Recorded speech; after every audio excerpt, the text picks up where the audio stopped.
কারণ আমাদের দেশে ওরকম একটা সাপোর্ট মানে ওরকম কোনো পারমাণবিক বলেন বা যে কোনো অস্ত্রশস্ত্র যে একটা সাপোর্ট এটা আমাদের নেই, যার জন্য আমরা সব কিছু বিবেচনা করে দেশের নিরাপত্তার জন্য, দেশের মানুষের নিরাপত্তার জন্য আমরা এই জিনিসটা করতে পারি।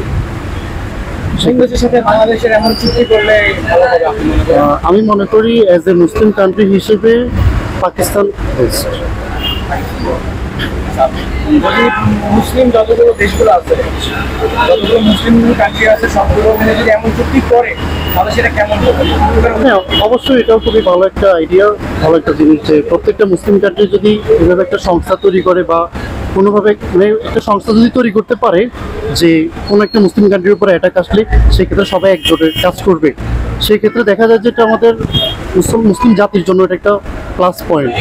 কারণ আমরা তো অনেক কিছুই জানি এই বিষয়ে যে মুসলিমের উপর সারা বিশ্বের যে ইহুদি নাসারা তারা বিভিন্নভাবে বিভিন্ন কৌশল বিভিন্ন মাধ্যমে তারা এই জিনিস মুসলিমদেরকে একটু ডাউন করে রাখতে চাইতেছে। তো সেই ক্ষেত্রে আমরা এই বিষয়টা করতে পারি।